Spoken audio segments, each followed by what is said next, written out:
안녕하세요. PLM 부장입니다. 자, 4부. 다른 건 아니고, 아까 뭐 여기 설명하다 말았죠? 스트레칭과 관련돼가지고, 뭐 여러 가지 스트레칭이 있습니다.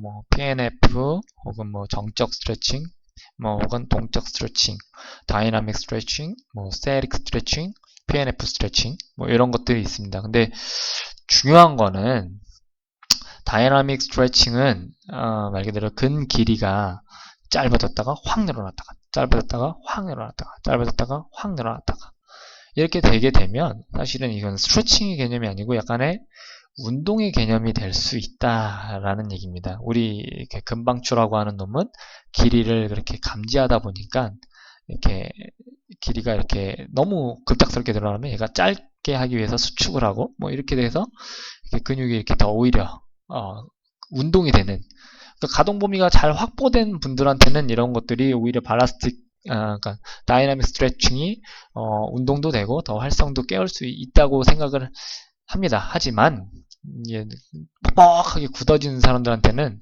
그렇게 되면 오히려 근육에 대한 손상을 입을 수도 있기 때문에 이렇게 정적 스트레칭으로 먼저 가동 범위를 확보해 놓는 게 좋다라는 얘기입니다. 그러니까 이 그림은 장력과 길이 곡선이에요. 이게 근육이 최적의 길이였을 때 장력도 최대가 된다. 너무 늘어나져 있었을 때는 어떻게 돼 있다? 이런 장력이 약하다. 그리고 너무 짧아져 있어도 장력이 약하다. 그래서 적당하게 이렇게 늘어나 있는 경우 이게 옵티멀 랭스라는 표현을 씁니다.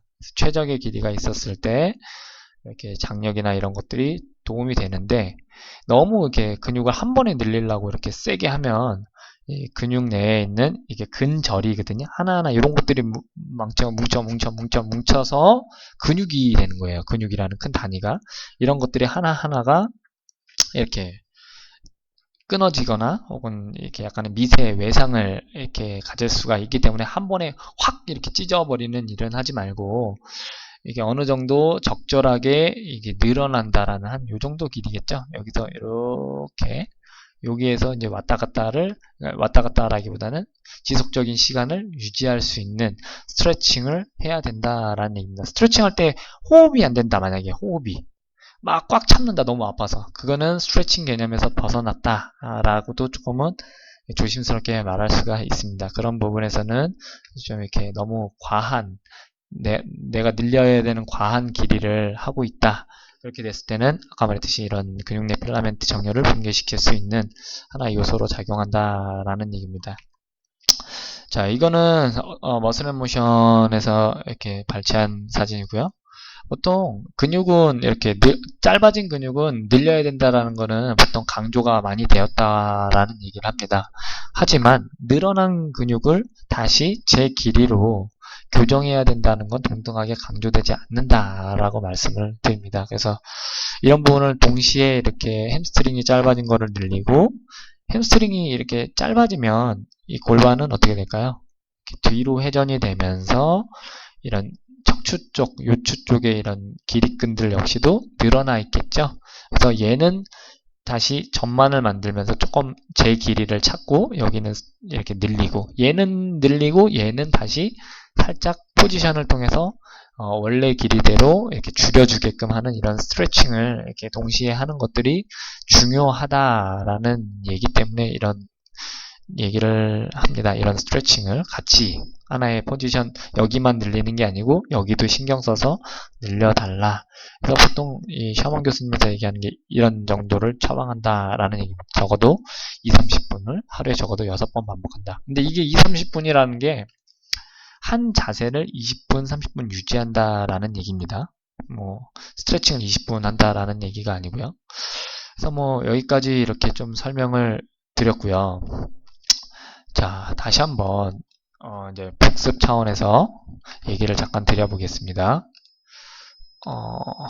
잠시만요. 자, 뭐 이제 별로 이렇게 많이 들어서 알 거라고 생각을 합니다. 뭐 대퇴가 전방으로 이렇게 이동되는 현상, 원래는 이동이 안 돼야 되는데 그로 인해서 가동 범위나 이런 근 길이가 불균형해지고 가동 범위도 불균형해지고 이랬을 때 이런 운동과 이런 테스트를 했을 때 통증 사인이 일어난다. 이랬을 때는 이렇게 이런 통증에 대한 거는 통증 나름대로 이렇게 병원이나 거기서 잡아줘야 되고, 이런 모션에 대한 거를 자꾸 만들어주려고 노력을 하고 이거를 해야 된다. 안 그랬을 때는 다친다. 그래서 막 이런 장요근 스트레칭 이런 것들을 막 시키면 안 되고 평가를 해보고 그 다음에 해야 된다라는 말이었습니다. 자, 그래서 뭐 평가 없는 퍼스널 트레이닝은 이렇게 진단 없는 메스 드는 것과 같은 일이기 때문에 꼭 평가를 많이 좀 배워놓는 퍼스널 트레이너가 됐으면 좋겠습니다. 자, 이상으로 이렇게 대퇴전방할주 증후군 및 힙업 운동에 대한 얘기를 마치겠습니다.